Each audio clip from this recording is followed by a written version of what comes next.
গোটেই আচলতে আমি বহুত আগৰ পৰা এই কথাবিলাক কৈ আহি আছো সময়ে সময়ে চৰকাৰৰ গুৰুত্ব কম কাৰণেই এনেকুৱা ধৰণৰ ঘটনাবিলাক সংঘটিত হ'ব পাৰিছে। এইটো কোনো কাৰণতে দুৰ্ঘটনা নহয়। আমি হিন্দু যুৱ ছাত্ৰ পৰিষদ অসমে এইটো দাবী কৰিছো যে এই গোটেই ঘটনাটো পৰিকল্পিত হত্যাকাণ্ড আৰু এইটোক এটা দুৰ্ঘটনাৰ ৰূপ দিয়া হৈছে। নাটক এখন ৰচনা কৰা হৈছে, দুৰ্ঘটনাৰ নাট্য ৰূপ দিছে। এই যে এনাউতুল যিজন ব্যক্তি এই AUDF-ৰ যুৱ নেতা আৰু AUDF-ৰ বিধায়কৰ বিবাহিত পুত্ৰ, এও এতিয়া এই যে একাংশ মিয়া যুৱকৰ যিটো এই হিন্দু বোৱাৰী আৰু ছোৱালী তেওঁলোকৰ মানে কামনাৰ বলি কৰা, লাভ জেহাদৰ স্বীকাৰ কৰাৰ যিটো ৰেকেট আছে, এই ৰেকেটখনৰ এও বছ, এও গুৰু স্থানত তেওঁ বহাৰ দৰে ব্যক্তি।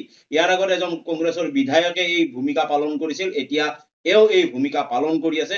এওঁলোকৰ কথা হ'ল কিছু নামনি অসমৰ কিছু এই মিয়া মুছলমান যুৱকে প্ৰথমতে হকে বিহকে কুৱে বাবে চিধা ৰাস্তাৰে হওক বা বক্ৰ পথেৰে হওক তেওঁলোকে কিছু ধন সম্পত্তি আহৰণ কৰি লয় আৰু তাৰপিছত তেওঁলোকৰ হয় মানে হিন্দু জীয়ৰী বোৱাৰীক তেওঁলোকৰ কামনাৰ বলি কৰাৰ কাৰণে। গতিকে এই গোটেই ৰেকেটটো মোটামুটি আপুনি হিন্দু লেডি হান্টিং এটা গ্ৰুপ। গতিকে এওঁলোকে নহলে এই এলাউদ্দিন ইয়াৰ 45 বছৰীয়া বিবাহিত ব্যক্তি এজন নম্ৰতাৰ লগত শ্বিলং মাজনিশা শ্বিলং যাবলগীয়া কি দৰকাৰ আছিলে? আৰু এনেকুৱা এটা এক্সিডেন্ট দেখুৱাইছে য'ত খুন্দা মাৰা বুলি কৈছে, কিন্তু ফ্ৰণ্ট চাইডত একো হোৱা নাই, আহি বাওঁফালৰ এখন দৰ্জা ভাঙিছে য'ত নম্ৰতা বহি আছে।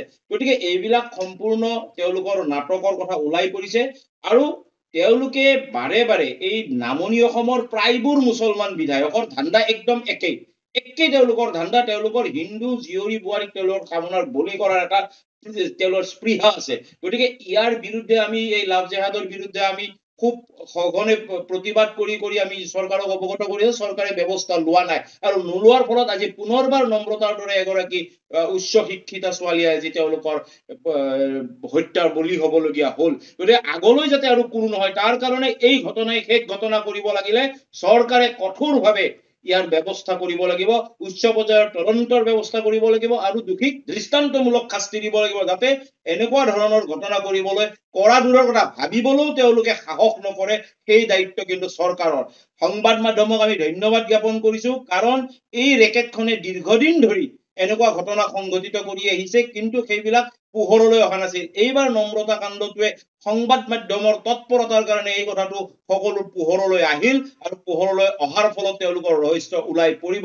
যদিহে উচিত তদন্ত হয় তেতিয়াহলে দোষী সাৰি যাব নোৱাৰে।